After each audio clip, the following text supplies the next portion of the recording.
right, my friends. I am really excited to have Frederick Hahn.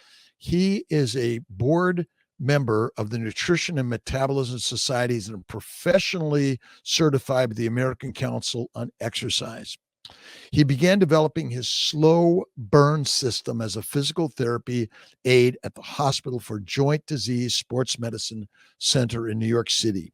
And in June 1998, Fred founded SlowBurn Personal Training Studios and Rehabilitation Exercise Center in New York City. His clients include top CEOs, celebrities, best-selling authors, journalists, and TV personalities, including Tony Robbins, Cynthia Nixon, Dr. Max Gomez, and many others. And I'm really excited to have Fred Hahn joining us today. Fred, thank you so much for joining us. How are you this beautiful day? I'm great. Thanks for having me come on. Thank you. Well, I got to tell you, I was watching Lisa Wiedemann, who is one of my heroes, a carnivore doctor, and she had you on, and I was just mesmerized by what you're doing, what you've done over the years. And then we got a chance to meet at her meetup in New Jersey, and you have a lot of really great things to share. So I know I gave an introduction, but maybe you can just tell us a little bit about yourself, where you're from, and how you got into this great space of health and wellness. Yeah, well, I'm a native New Yorker. I was born in Queens, New York, and and that's where I live in Manhattan right now. The funny thing is I got into this because early on in the late 70s, early 80s, I wanted to be an actor and I hated waiting tables, but I was always into fitness. So I walked into New York Health and Racquet Club one day, went upstairs. It was full of Nautilus machines. And I said to the guy, "Hey, I know about this stuff." He goes, "Really?" And I became a floor manager, just going up to people, checking their form, making sure they were used, the seats were right and all that. So I really got into that. And then I met a physical therapist who was the head physical therapist for the Hospital for Joint Disease's new sports medicine center. And they hired me as the PTA, strength and conditioning trainer. And that's really where it started to take off. I was learning about the slow method of strength training from Ken Hutchins, Dr. Ellington Darden, Dr. Ben Bakikio, many others. And so what I started to do was use it exclusively for all of the orthopedic patients at the Hospital for Joint Diseases Sports Medicine Center. And long story short, the head of orthopedic surgery was amazed by how quickly, he once pointed at the window, it was a big picture window, and he pointed at the window and he pointed at me and he went like this, "Come here."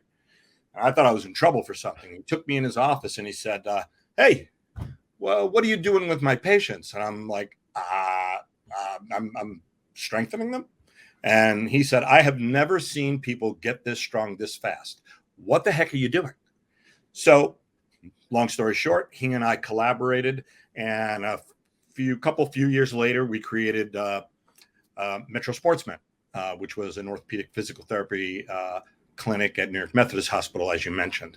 And so from there, I went and opened up my own facility in 1998, which is the one I'm sitting in now. And then almost 10 years ago, I opened up another one in Montclair, New Jersey. And I'm currently creating a franchise for the system so that more people can have access to this type of safe and effective training. Well, it's kind of interesting because I've been in the health and wellness space for a long time as a physician. Plus, I always loved exercise and weightlifting.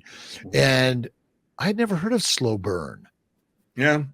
And why do you think that is? And why do you think the slow burn idea is really revolutionary? Well, one of the reasons why a lot of people haven't heard about it is because it's completely incongruent to the worldview of exercise. So people might hear about it and go, "That's ridiculous. That's impossible. That can't be." But for the few people that say, "Wow, I can get this fit in just 30 minutes a week, once or twice a week," let's try it. Let's give it a go. And, lo and behold, it works really well. And it works really well because most people think, and this is another reason why people don't are sort of resist it. Most people think that the benefits of exercise come when you exercise. That's not true. Exercise is like a controlled detriment. The benefits of exercise come when you're resting and recovering from the exercise. So that's why one reason why I think people have a hard time believing it. Well, it's interesting because I've got 5 things that I think is responsible for all disease, and it's plant sugars, plant antigens, plant chemicals, fermentation of plants in the gut, and exercise. Mm-hmm. Now, I usually say excessive exercise, but it could be any exercise technically, because that's how many people get injured. Yeah. So maybe you can tell our listeners and those watching exactly what SlowBurn is. Right. So the way I describe it to a lot of new clients who come in who really don't know much about strength training or weightlifting or exercise, they've really never done anything in their life, is I say, you ever see how people do Tai Chi in the park? And most of them go, yeah. I say it's a real slow, controlled martial art, focusing on breathing and the attention to the muscles that you're working. Well, we teach people how to lift weights like that. And they go, oh. So what you're trying to do is pick an appropriate resistance for the individual, Mm-hmm.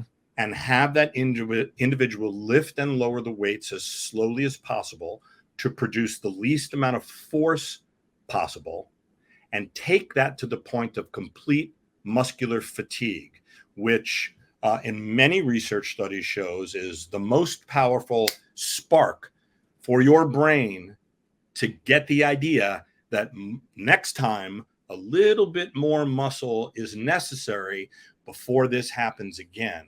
But what your muscles and your brain doesn't know is the next time the client comes in, I'm going to make the weight a little bit heavier, maybe even by only half a pound. So you have that progressive resistance training done in a very slow, low force, safe manner, and only twice a week or once or twice a week. And you have the time efficiency of it. So that's SlowBurn in a nutshell. And I mean, most of us don't need to pump heavy iron. What we need to do is accomplish our normal daily activities. Hmm. And so is it a little bit like isometric? Well, So isometric would be no movement, where you would just hold the weight in one place okay. until you fatigue, which has benefit. But isotonic exercise is when you lift it and you lower it. And there's some evidence to suggest that if you do static contractions or isometric contractions, you're not going to gain strength throughout the full range of the muscle or muscles that are working. So it's isotonic by nature, but because of the slow speed, you're minimizing the momentum, and you're not just letting gravity do the work on the way down. You're asking your muscles to do all of the work all of the time. And who is this appropriate for? And how do I know that that's, I mean, because you work in a physical therapy realm, which is obviously people have either had surgery or an injury or something. Is it for everyone? Yes. I mean, I know of very few physiological conditions, maybe someone who has end stage cancer or someone who's very ill, like if you had pneumonia, but assuming no physiological malady that any doctor would say, you got to get better first. There isn't a single person. I mean, even children. I wrote a book called Strong Kids, Healthy Kids. And when I did the research on that book, it showed that as long as the child is old enough to understand what you're saying and follow the instructions of the trainer. My daughter started training at 6 years old. Wow. So, yeah. So it's really appropriate for anybody, and it's especially appropriate and necessary for older adults, because it is the only way to halt and reverse the loss of lean tissue, muscle, and bone. So it's the use of the muscle that's critical and not overuse of the muscle or inappropriate use of the muscle. Well, right, because just because you're using your muscles, say like walking is technically not exercise that causes a positive tissue adaptation unless you're really, really weak. I've got nothing against walking, but walking cannot do the job.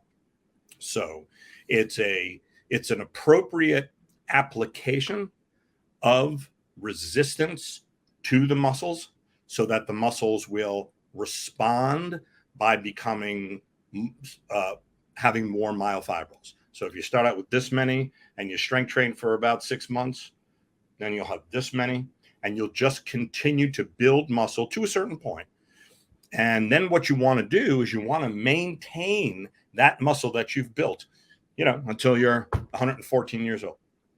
And like I say, without, like you were saying, without an appropriate diet, adequate protein, keeping away the sugars, the exercise is not going to do you much good. Do you think most of us overexercise in general, and we don't sort of build the muscle or increase our myofibril development and strength because we're overdoing it, or we're not doing it properly?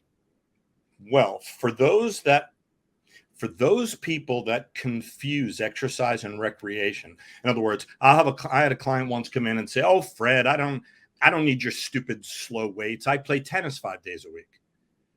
Movement in and of itself does not cause a positive tissue adaptation. It might, like swimming. If you swim against an ocean current, the muscular effort is so intense, yeah, that might build some muscle, but you're not going to be doing that 3 days a week. Now, for people who do lift weights, they often create programs that are effective, but very time inefficient. So, for example, you'll have bodybuilders in the gym on Monday doing their back and biceps, Tuesday, chest and tricep, Wednesday, thighs and calves, Thursday off, so on and so forth. So they've developed a way to improve upon their lean tissue, but in a very time inefficient way. So I believe that it should be done safely, effectively, of course, and in a very time efficient manner, because we've got better than people would say, "Oh, what am I going to do with my spare time then, Fred?" I'm like, I don't know, like learn a foreign language or whatever you like. I'm 67 and I've been weightlifting over the years, and I've done more or less, and I'm never doing it to build bulk. And I had some shoulder issues over the last 2 years to a point I couldn't even lift my arm until I got my injection with some steroids and lidocaine. But how do you approach these sort of things? It's like, hey, I'm 67. I haven't been doing weights much, but I want to get back into it. Mm-hmm. What does that look like in amount of time, number of times per week, or time at one session? How many sessions? I've got, right on my desk, I've got my 20-pounder that I just keep here, and I do my stuff. I'll do my stuff. And typically, I mean, I've always done the full, this is what I've done.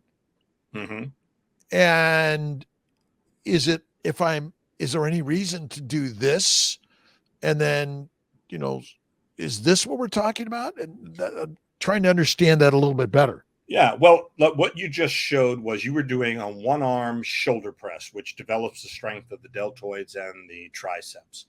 So what you want to, if you're going to do that exercise, you have to first think, all right, what is the safest way to do this exercise? And the answer would not be to take it and just move it as fast as you can, because you're producing more force than is necessary.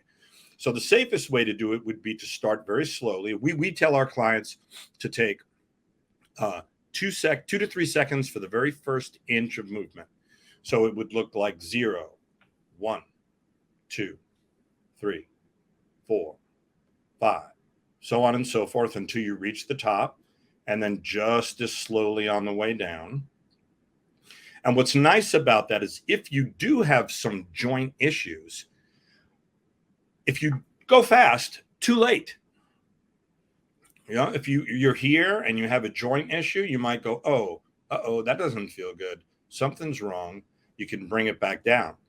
But what you're doing is exactly right. It's so counter to our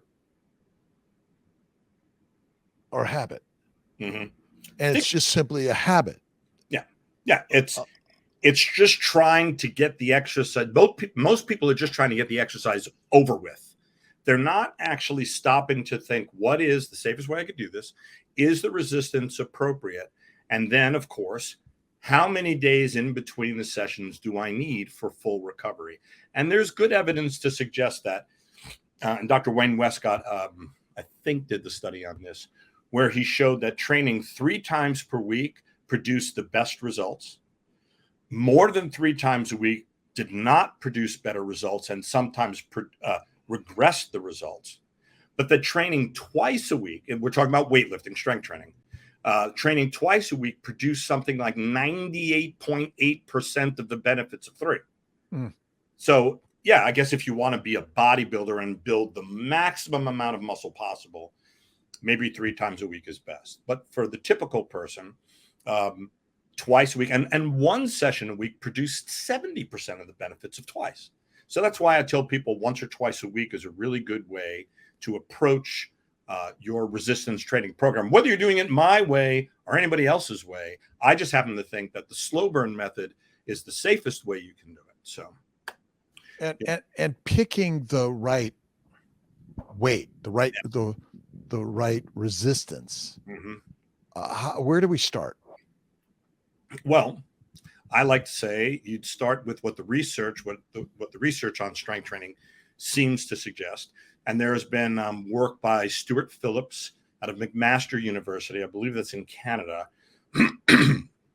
And his work with his colleagues showed that even using a weight as light as 40%, so a 1 RM is means the amount of weight you can lift once and you can't do it twice.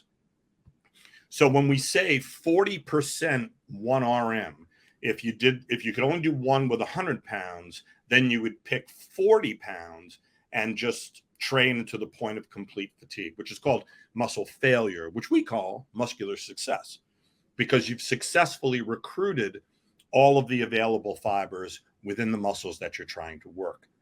So there seems to be a wide range of benefit between 40% 1 RM and even up to 90%. But now you're getting into heavy weights, and the heavier the weight, the more dangerous, even if you're going slowly. So what we do at the gym is we back off and we use about 60 to 70% 1 RM to fatigue. And in this way, we're not using heavy weights, we're using medium weights. And within the 25 minutes we train people, we can complete a full body workout so that you don't have to break your workout up into body parts, which is time inefficient. And I see on your SlowBurn Fitness Revolution book, 30 minutes once a week seemed to be a number. Could it be, I imagine it could be 10 minutes, but I'm wondering which body parts are the most important for us to be focusing on in order to maintain our strength and health and wellness. Well, so the first part of that I'll answer is on the cover of my book, it says, the SlowBurn Fitness Revolution, and it says total fitness in just 30 minutes a week. I don't say 30 minutes once a week. And the reason why is if you're doing 2 sessions a week and you're performing, say, 10 exercises at each session, each exercise is going to take you to failure, to fatigue, in about a minute to a minute and a half. So that's about 15 minutes each session of total exercise, so a total of 30 minutes under the iron. And that's what I'm trying to convey in the book. And what was the second part of your question? I'm forgetting now. Oh, no, I think that kind of covered all of it, but the who, what age, where should we start? Do we wait for the injury or the physical therapy from a surgical correction or something like that? Mm-hmm. Well, I like to say the phrase or the catchphrase I use is you don't have to be in shape to get started. Start to get in shape. Mm-hmm. So it really depends upon the individual. Again, it's hard to say if somebody does have an orthopedic malady of some kind or something's wrong. I can't really comment on that because I would need to know the specifics about it. But one of the greatest things about this type of training is that by the very nature of it, it is best suited for orthopedic maladies and injuries. So because it's low force, it stimulates the muscle on a very deep level and allows, in fact, now that you mentioned that, back in the 60s, in a Strength and Health magazine, there was an article called MCMM, which stood for Muscular Contractions with Measured Movement. And these guys were talking about how this technique that they were using way back in the 1940s was a technique to overcome injuries and also to break plateaus. So it built strength safely, and it actually built strength better. So way back then, they would do very crazy lifts, like one arm Zercher lifts and all kinds of like circus strongman, and they'd wind up getting hurt a lot. So the MCMM, muscular contractions with measured movement, literally said in that article to lift the weights in 10 seconds and lower the weights in 10 seconds. So the concept has been around for a very long time. So if you have some kind of orthopedic issue and the doctor says, okay, you're ready to go, you're ready to strengthen, I know of no, that's why I began using it with all the orthopedic patients at joint diseases. And would you say that this method has a lower risk of acute and chronic injuries? Oh, yeah. Because you're not because every time I see people in the gym and I think the problem that I hurt my shoulders was because I was lifting heavy. Well, I think so. Let me put it this way. This is what I say to a lot when I give some lectures on this.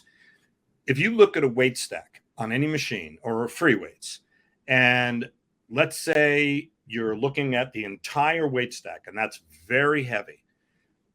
The weight stack is an inanimate object. Mm-hmm. Yourself with it, and the way you do, and the way you do, and that can injure you too. But it's not the weight itself. With the weight you've chosen that potentially causes the injury. And where does aerobic exercise, running, that type of stuff come into your general health and wellness recommendations? So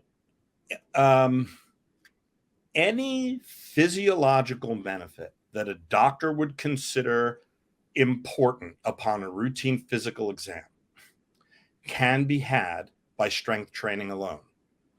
Aerobic exercise is not a requirement for cardiovascular fitness or health. There are many, like Jim Fixx, there are many people who are aerobic champions and have heart disease.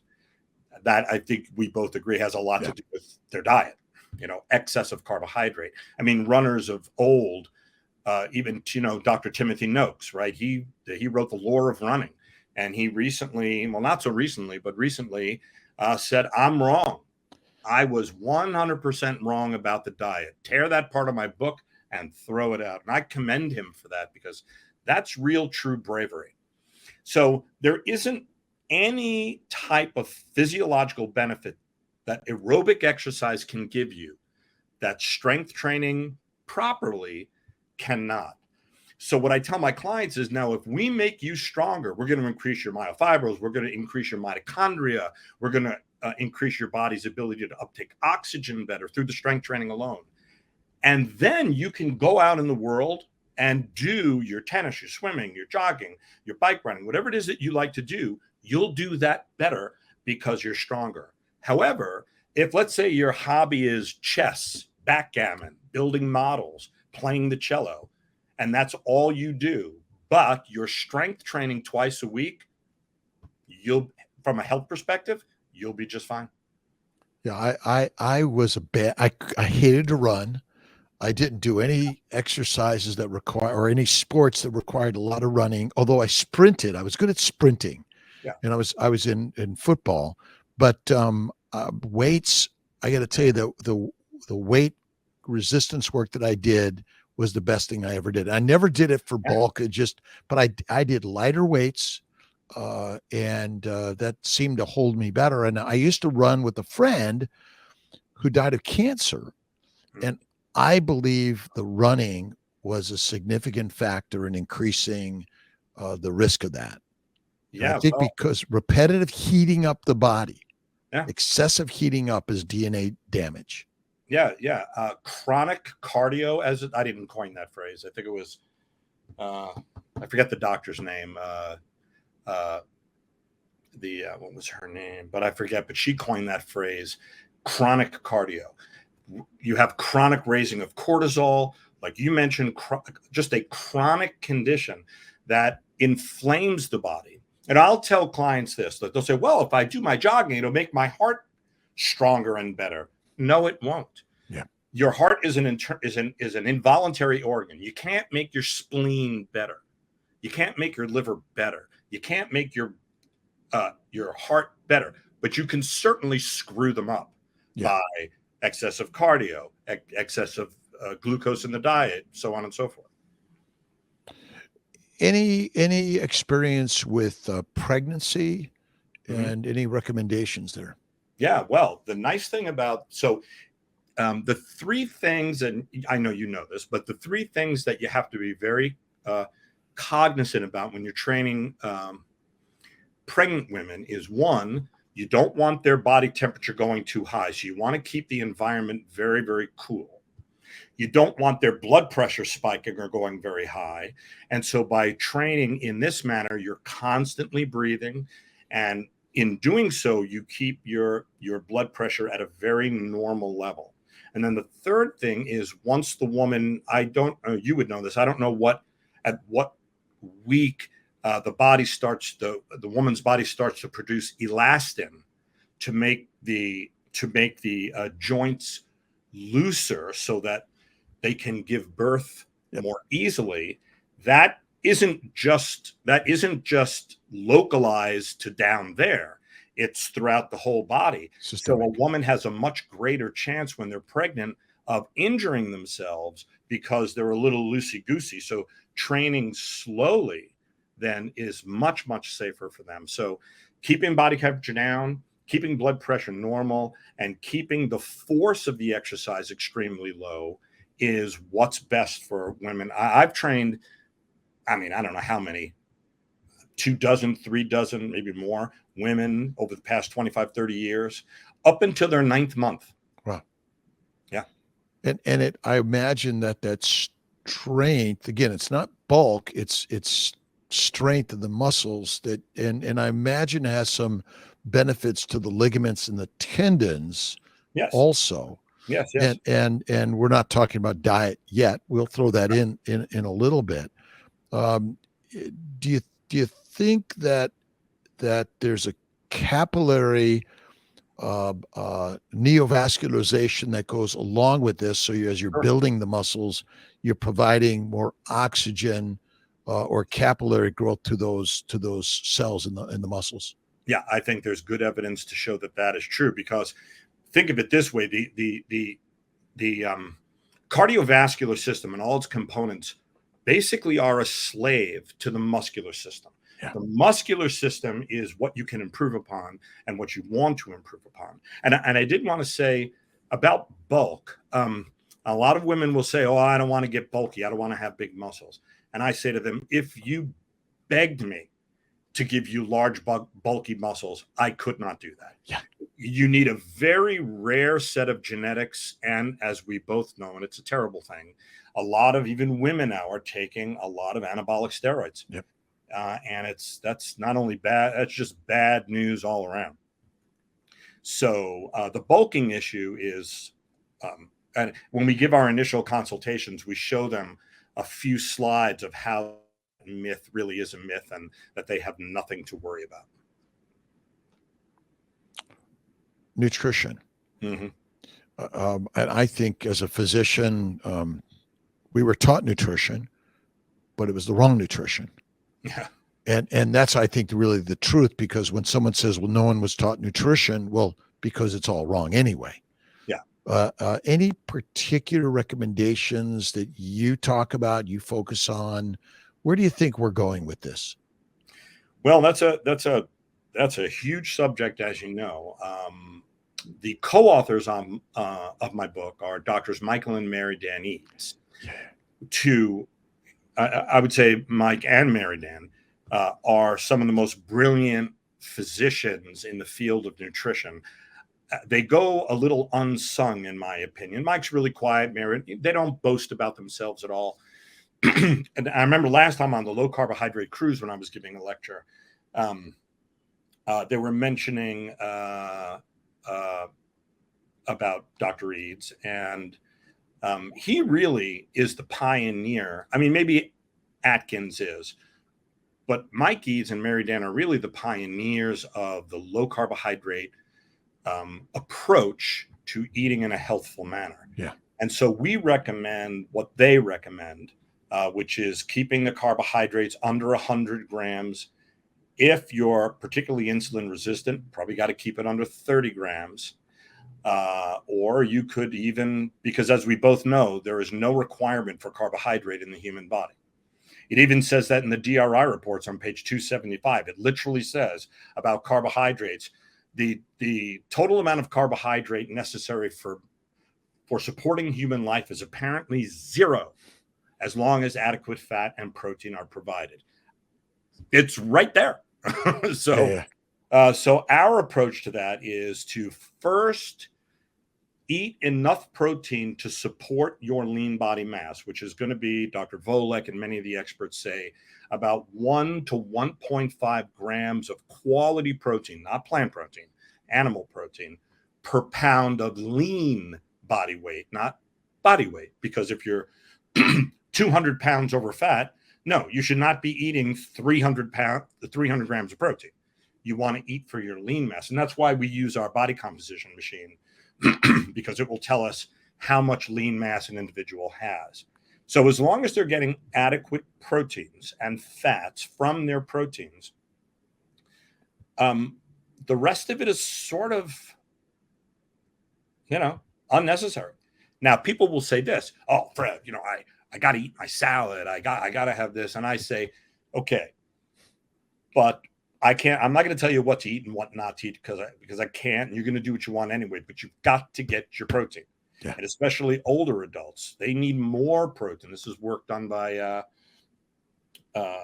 going to forget it, Douglas Padden Jones, I believe, and colleagues, which showed that older adults, meaning 40 plus years old, they do not uptake or absorb the amino acids as efficiently as when you were younger.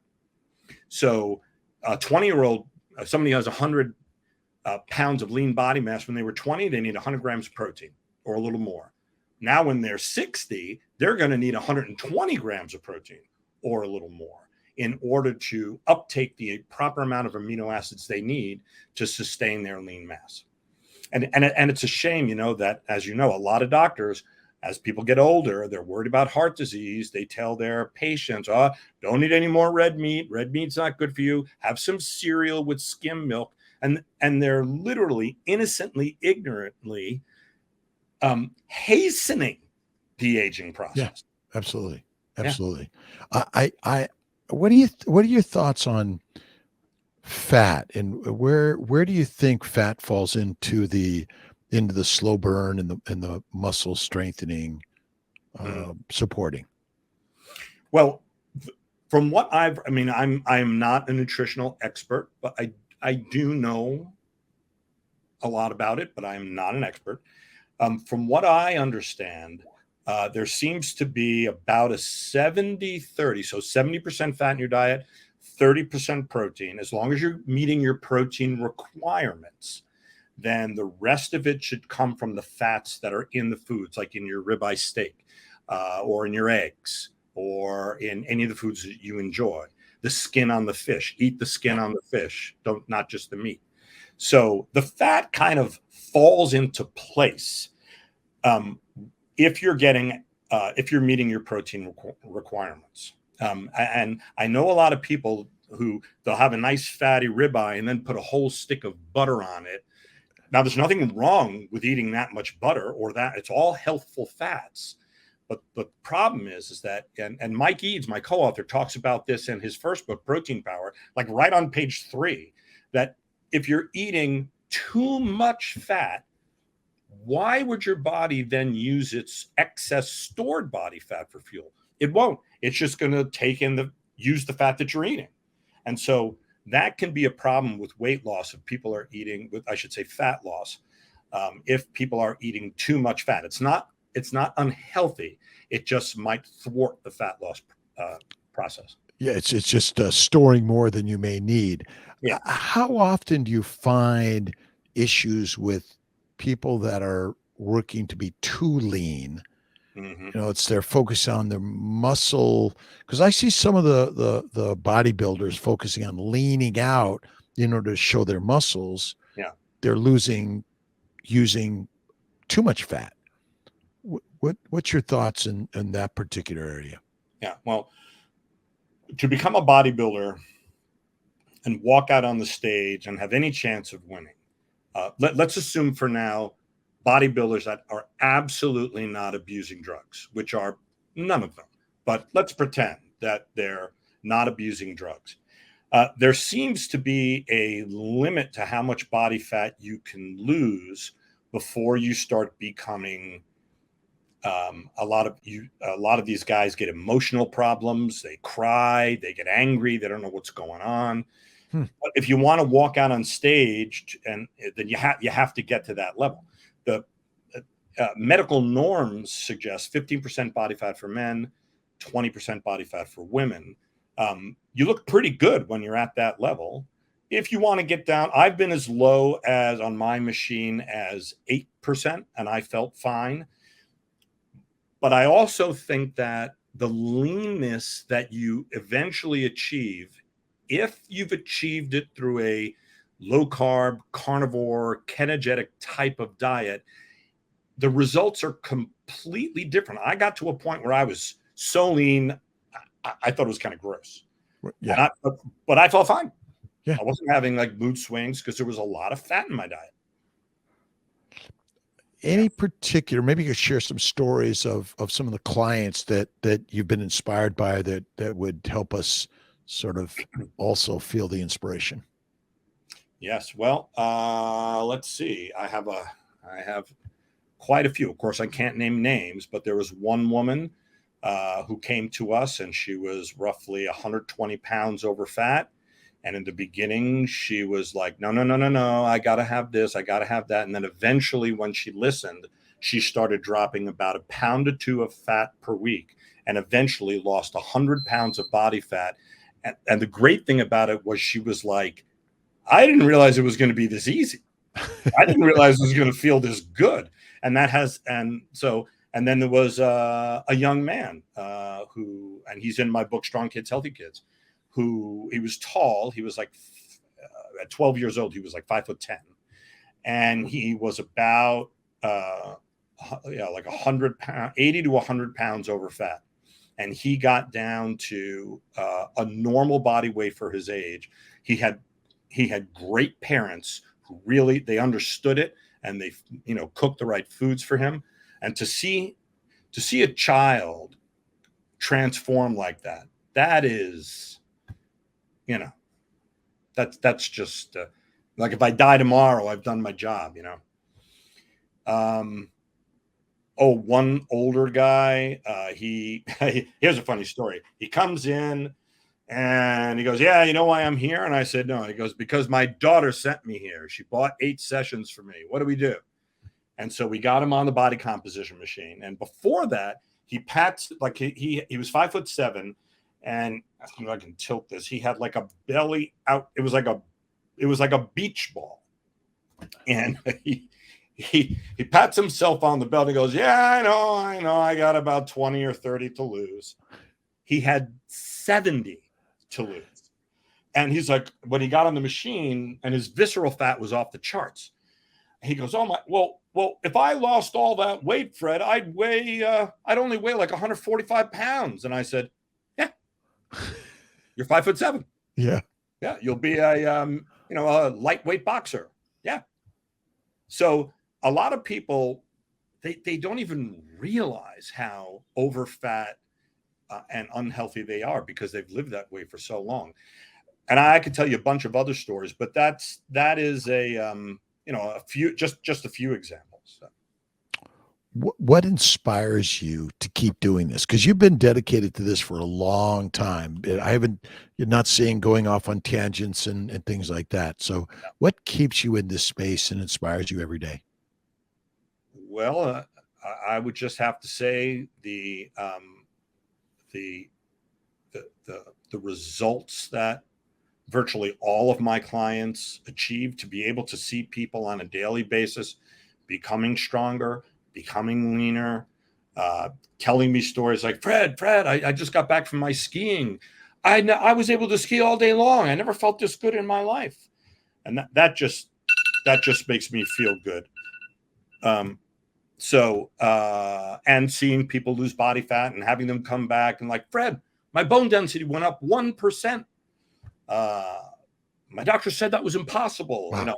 I listened to you. I didn't go on the drugs, and it still worked. And my doctor wants to know what I'm doing. I'm eating meat and I'm lifting weights.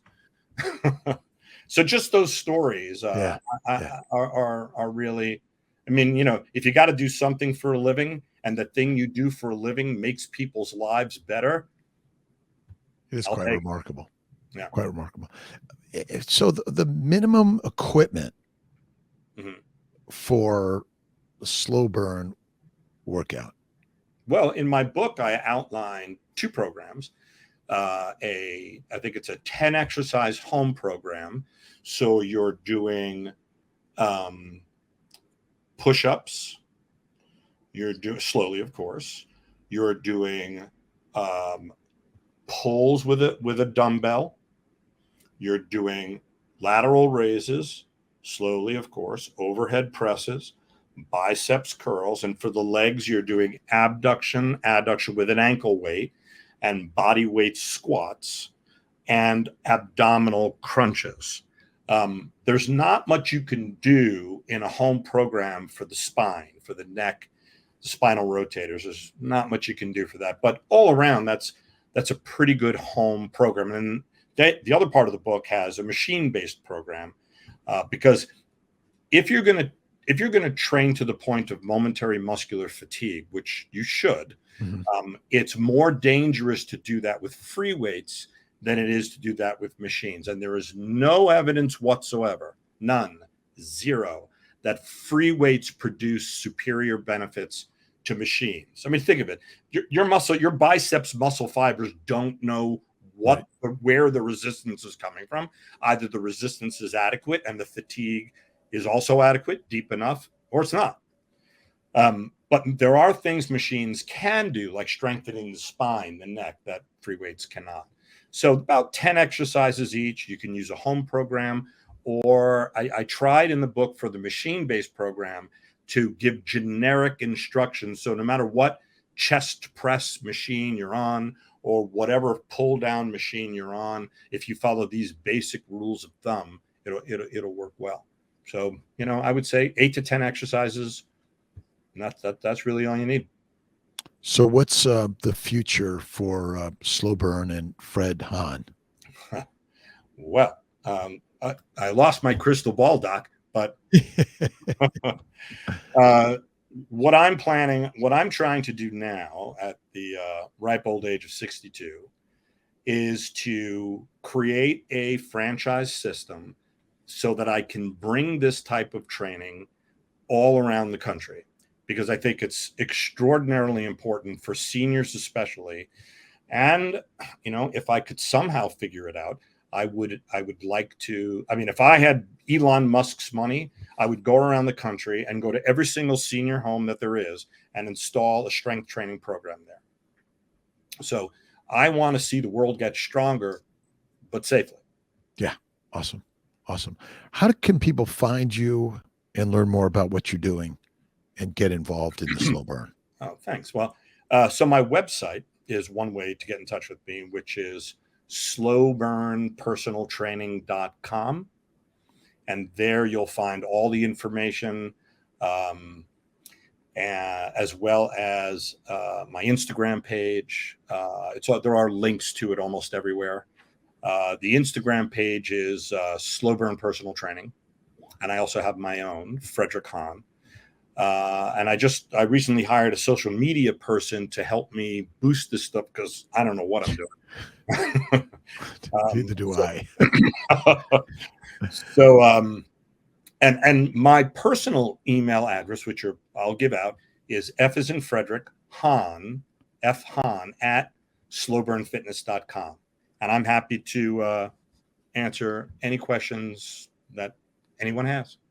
Well, we'll make sure, I think, that everyone gets these links, and I think we'll bring you on to a nice Instagram live, or these are, I think, important things, because this is something that I was just like shocked that I'd never seen this before, and I love it because I think this is helping me at 67, almost 68, heal my joints and my muscles and feel better and hold the strength and keep going. Yeah, if there is a fountain of youth, it's a carnivore diet and building muscle.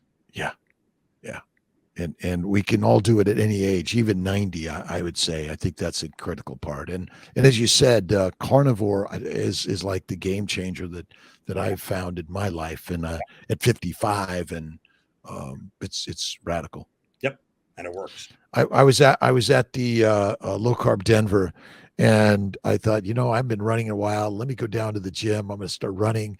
I tell you, in 3 days, I was already hurting, and I said, enough for that. Let me stick to the resistance work, and I've never felt better since then. Yep. Anything that I haven't asked or you wanted to throw my way? Well, I think that the most important thing for people to recognize is that nutrition, how they eat, that is the most important thing. You also want to add resistance training to that mixture. But I think a lot of people think that they can lose weight, lose fat, get healthy through exercise. No, you can't. It's the other way around. You've got to have your nutritional plan, your eating plan. You have to have that in order to achieve the benefits you want: more strength, more muscle, more bone, more mitochondria through exercise. I've always said the mind, the mouth, and the motion. That's good. Because it really is, you have to focus on all three of those things, which I think that's essentially what you're saying in all of this. Yeah. And then everything else gets easier. When you're eating well and you're strong, your stress levels are reduced because you feel better, you think better, you move better. And so a lot of people say, I got to reduce my stress, but they keep eating corn chips and jogging on the treadmill 5 days a week, increasing their stress. So by 30 minutes a week, and only 2 times all you need, and you get significant benefit. That's all. And lifting resistance work until